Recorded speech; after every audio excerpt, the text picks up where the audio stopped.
Bismillahirrahmanirrahim. Assalamualaikum warahmatullahi wabarakatuh. Satu kes import baru dicatatkan kemarin. Kementerian Kesihatan dalam siaran akhbarnya mengenai perkembangan terkini situasi jangkitan COVID-19 di negara Brunei Darussalam memaklumkan kes 249 ialah seorang perempuan berumur 33 tahun yang tiba ke negara ini dari Indonesia pada 30 Mei 2021. Beliau mengalami batuk selama sehari pada 11 Jun 2021. Penyiasatan dan pengesanan kontak mengesahkan tidak ada kontak terdekat bagi kes baharu tersebut memandangkan dikuarantin sebaik sahaja tiba ke negara ini dan keseluruhan pengendalian perjalanan semasa ketibaan dan pengasingan diri mengikuti prosedur operasi standard yang sedia ada. Kes sedang dirawat di Pusat Pengasingan Kebangsaan dalam keadaan baik. Sementara itu, jumlah keseluruhan kes di negara ini kekal 249 kes dengan kes yang sembuh 239.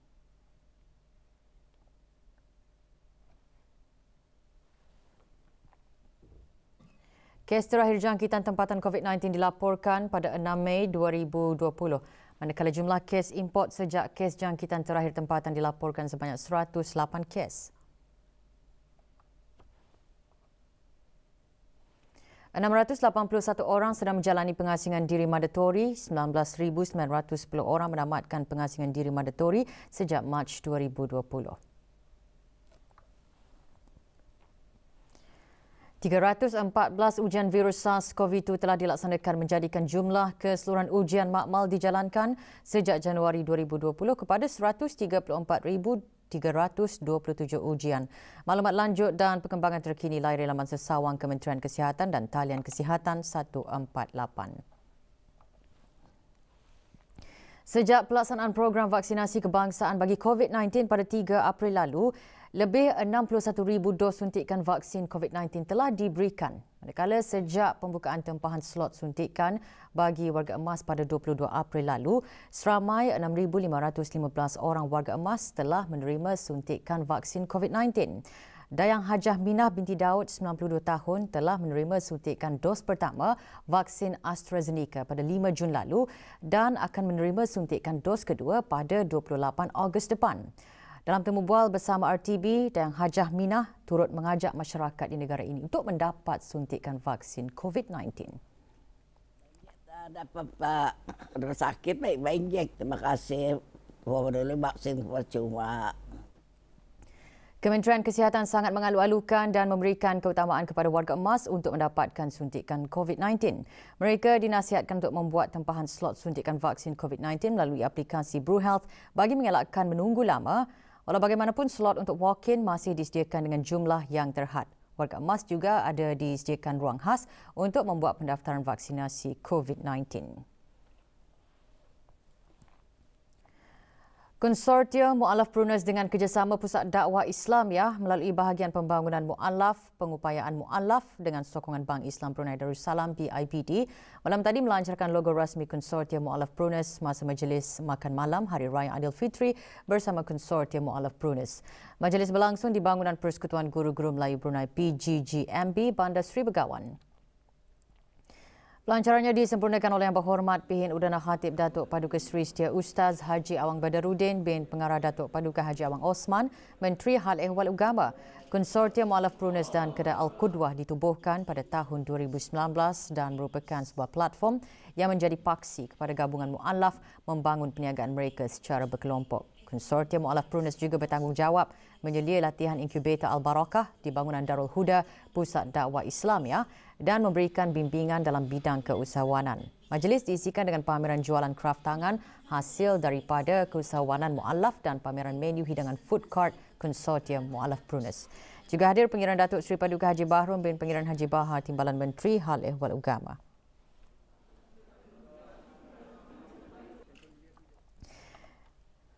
Sektor pertanian antara penyumbang terpenting kepada ekonomi negara Brunei Darussalam khususnya dalam bidang bukan berasaskan minyak dan gas. Walau bagaimanapun ke arah melakar kejayaan di dalam sektor tersebut, Menteri Sumber-Sumber Utama dan Pelancongan menekankan ia bukanlah perkara yang mudah. Ini kerana beberapa bentuk cabaran terpaksa dilalui oleh para peladang dan pengusaha di negara ini. Antaranya dari aspek tenaga kerja, pendidikan, kemahiran, pengalaman, penggunaan teknologi dan sumber keuangan. Yang Berhormat Datuk Seri Setiawang Haji Ali bin Apong menekankan perkara tersebut dalam ucap pertamanya pada perasmian persidangan pertanian bertajuk Sektor Pertanian, Cabaran dan Hala Tuju ke Hadapan. Persidangan merupakan salah satu acara sempena persidangan dan pameran pertengahan tahun Brunei atau Brunei MICE 2021 yang diadakan di Pusat Persidangan Antarabangsa Brakas. Pada tahun ini, dengan mengambil kira semua rancangan berjalan dengan lancar, dengan kemajuan ladang-ladang yang mesti ada, serta pertumbuhan ladang-ladang baru, insya-Allah kita menjangkakan akan mencapai tahap sara diri 100% bagi daging lembu dan kerbau dan juga telur ayam. InsyaAllah menjelang tahun 2022, kita menjangkakan akan dapat menampung sepenuhnya perluan sara diri bagi ayam pedaging. Sara diri bagi daging kambing pula dijangka meningkat kepada 70% pada tahun ini berbanding 17% pada tahun 2020. Manakala bagi sayur-sayuran tropika, sara diri adalah dijangka mencapai 67%. Dan bagi buah-buahan tropika mencapai 46%. Manakala bagi padi dan beras mencapai 8%. Profesor Hidetoshi Nishimura, Presiden Institut Penyelidikan Ekonomi bagi ASEAN dan Asia Timur Area Jepun, membentangkan tajuk Cold Chain Development in ASEAN and Application of Digital Technologies to ASEAN Food and Agriculture Sector secara maya. Juga dibincangkan peranan pendidikan dalam mendukung sektor industri pertanian. Juga hadir Datuk Seri Paduka Dr. Haji Abdul Manaf bin Haji Mutu Husin, Timbalan Menteri Keuangan dan Ekonomi Kementerian Keuangan dan Ekonomi. Satu lagi kertas kerja bertajuk Peranan Industri Ternakan dalam mendukung jaminan sekuriti makanan dihuraikan. Dalam pembentangan itu menerangkan sektor pertanian berperanan dalam memastikan bekalan makanan dalam negara mencukupi melalui industri-industri signifikan iaitu industri padi, ternakan, tanaman dan agri makanan. Dayang Haja Daliana binti Haji Ali Akbar, Timbalan Setiausaha Tetap Kementerian Sumber-Sumber Utama dan Pelancongan, dalam perkongsiannya menjelaskan kerjasama antara pihak kerajaan dengan para pengusaha dalam memastikan pengeluaran meningkat dan memenuhi bekalan negara ke arah membantu jaminan sekuriti makanan semasa menghadapi situasi pandemik COVID-19. Lebih 400 orang terdiri daripada pengusaha-pengusaha, peladang-peladang sektor pertanian dan penuntut-penuntut dari institusi pendidikan yang berkaitan sektor pertanian menghadiri majlis tersebut. Antara objektif utama persidangan adalah untuk memberi gekan kepentingan bagi meningkatkan pengeluaran hasil dan produktiviti sektor pertanian kepada para peladang dan pengusaha di negara ini ke arah menyumbang kepada pertumbuhan ekonomi khususnya melalui pengenalan teknologi dan teknik pertanian moden dan sebagai platform untuk memberi gekan peranan agensi-agensi berkepentingan awam dan swasta dalam menyumbang kepada pembangunan sektor pertanian di negara ini. Kerajaan Kebawah Duli Yang Maha Mulia Paduka Seri Baginda Sultan dan Yang di-Pertuan Negara Brunei Darussalam memeterai perjanjian bersama beberapa kontraktor bagi 6 projek di bawah Jabatan Kerja Raya, Kementerian Pembangunan dan melantik sebuah konsultan bagi projek jabatan berkenaan. Penandatanganan kontrak disaksikan oleh Yang Berhormat Datuk Seri Setia Jurutera Awang Haji Suhaimi bin Haji Ghaffar, Menteri Pembangunan. Majlis berlangsung di Ibu Pejabat Jabatan Kerja Raya, Brakas. Penandatanganan kontrak adalah projek pembinaan semula Sekolah Menengah Sultan Hassan Bangar Temburong. Projek membekal dan menghantar 35,000 tan metrik aluminium sulfat ke loji-loji rawatan air. Projek meningkatkan taraf loji rawatan air bagi pembinaan loji rawatan air Bukit Barun peringkat 8. Projek penambahbaikan sistem bekalan air tangki simpanan Mukim Labu Lakyun, daerah Temburong.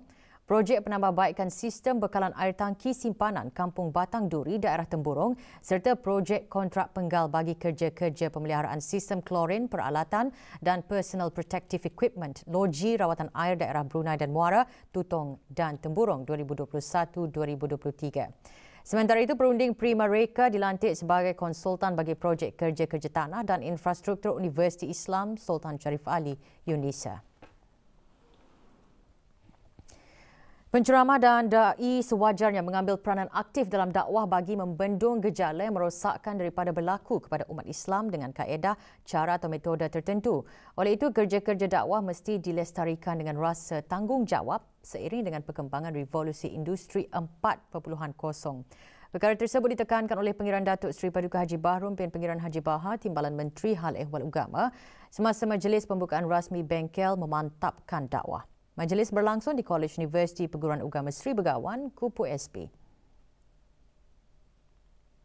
Pada abad yang semakin hari semakin canggih dengan teknologi moden, para dai atau penceramah sekalian dituntut untuk berfikir lebih kreatif bagi memanfaatkan ilmu teknologi yang di dalamnya terdapat berbagai informasi dan data yang boleh menambah ilmu pengetahuan bagi dipergunakan untuk kemantapan dakwah. Dr. Mikdar Rusdi, Dekan Fakulti Usuluddin Kupu SB dalam pembentangan bertajuk Konsep dan Media Dakwah dalam Islam menjelaskan beberapa perkara utama termasuk memahami objektif dakwah dan pendekatan yang digunakan dalam menyampaikan dakwah. Semestinya mengambil berat 4 perkara. Sementara pembentangan bertajuk Psikologi Dakwah, Aspek Komunikasi Berkesan menurut Al-Quran disampaikan oleh Profesor Madya Dr. Muhammad Zahiri bin Awang Mat, Tenaga Akademik Fakulti Pendidikan Kupu SB. Pembentangan antara lain menyentuh mengenai penyampaian dakwah yang tertumpu kepada mendekatkan persaudaraan, bertakwa kepada Allah dan kefahaman ilmu agama. Bengkel 5 hari merupakan anjuran bersama Kupu SB melalui Fakulti Usuluddin dan Pusat Dakwah Islamiah Kementerian Hal Ehwal Agama.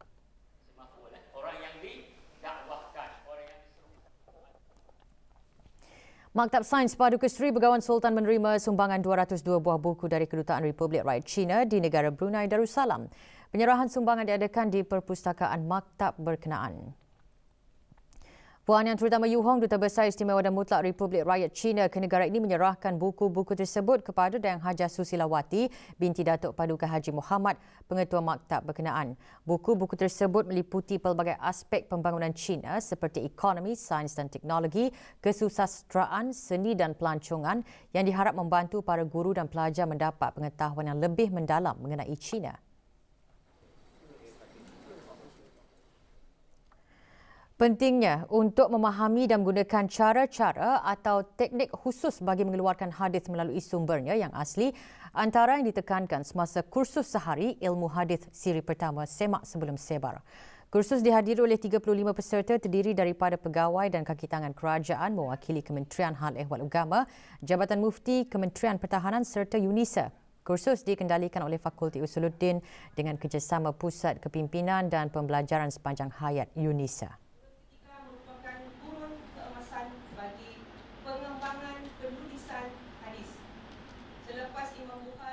Dr. Lili Suzana binti Haji Syamsu, penolong Rektor Hal Ehwal Pelajar dan Alumni dan Dekan Fakulti Usuluddin Universiti Islam Sultan Syarif Ali UNISA, selaku pemudahcara kursus menjelaskan hadis Nabi Muhammad SAW merupakan perundangan Islam yang tertinggi selepas Al-Quran dan menjaga ketulinan serta kemudian hadis baginda adalah satu kewajipan.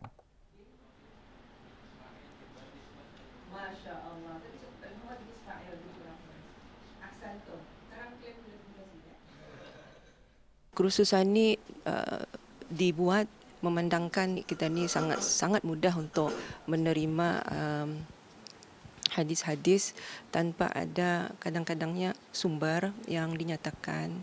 Sedangkan hadis baginda Nabi SAW ini bukanlah yang kata ni macam kata-kata biasa. Ia merupakan perundangan Islam yang tertinggi selepas Al-Quran dan menyebarkan hadis-hadis yang tidak benar ini ataupun palsu ini menjadi kesalahan.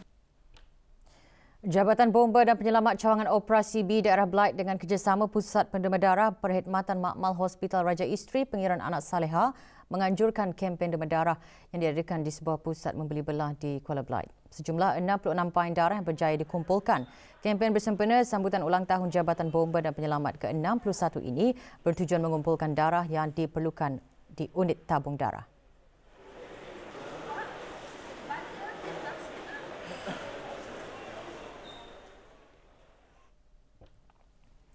Institut Tahfiz Al-Quran Sultan Haji Hassan Al-Bolkiah membukakan tawaran pengambilan pelajar baharu peringkat menengah tahun 7 bagi sesi 1443 Hijrah 2022 Masihi bermula Isnin 14 Jun 2021.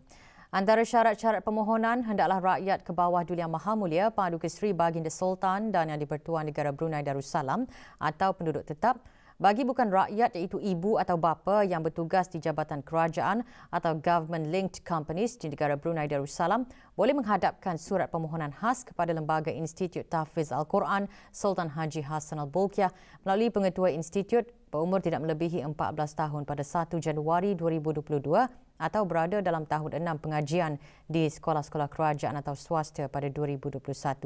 Lulus dengan memperoleh pangkat C dalam semua mata pelajaran bagi peperiksaan penilaian sekolah rendah PSR atau yang setaraf dengannya dan lulus temuduga hafazan Al-Quran yang dijalankan di Institut Tahfiz Al-Quran Sultan Haji Hassanal Bolkiah. Borang boleh diperoleh di Pejabat Pentadbiran Institut Tahfiz Al-Quran Sultan Haji Hassanal Bolkiah bermula 14 Jun 2021 atau muat turun melalui laman sesawang Kementerian Hal Ehwal Agama www.kheu.gov.pn. Borang yang lengkap diisi hendaklah dikembalikan ke Pejabat Institut Tahfiz Al-Quran Sultan Haji Hassanal Bolkiah bermula 2 Ogos dan tidak lewat 11 Ogos 2021 semasa waktu pejabat.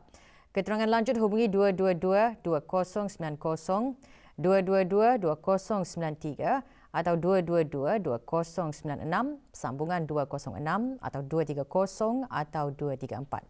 Borang-borang hendaklah dihantar tanpa menunggu keputusan PSR dan salinan keputusan bolehlah dihantar ke Institut Tahfiz Al-Quran Sultan Haji Hassanal Bolkiah sebaik sahaja keputusan diumumkan.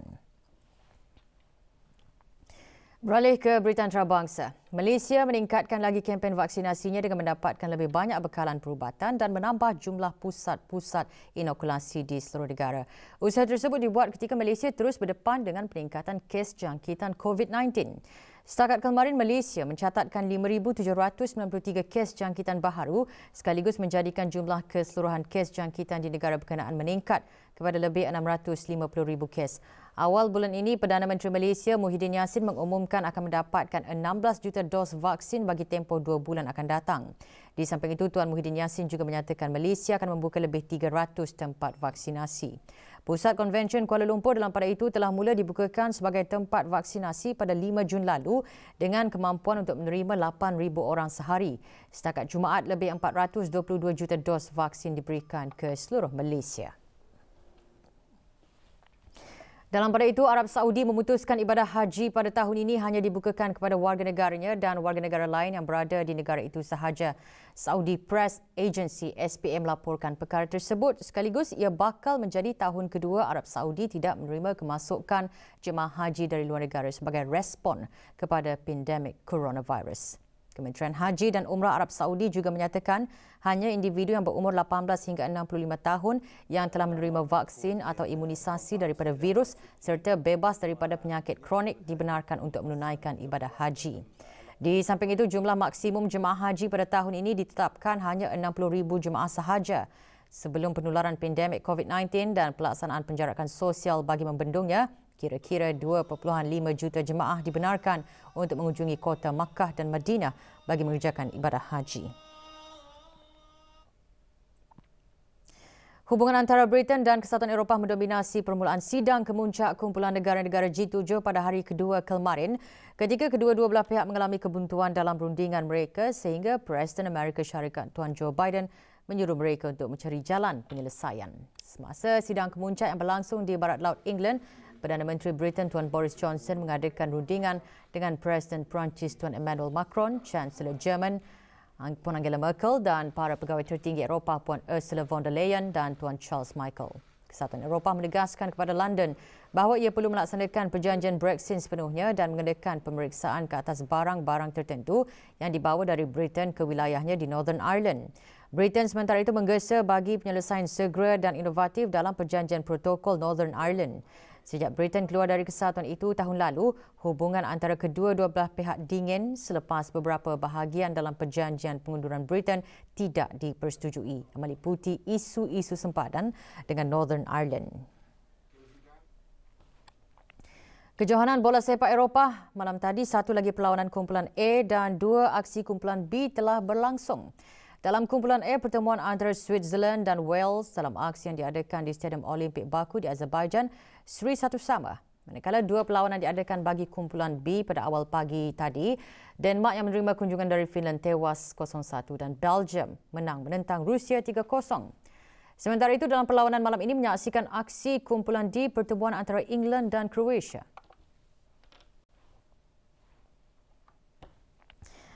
Dengan bahan-bahan berita itu tadi, berita pagi berakhir di sini. Kita kembali bersama rakan-rakan penyampai Rampai Pagi untuk membawakan bahan menarik seterusnya. Sekian, Assalamualaikum warahmatullahi wabarakatuh.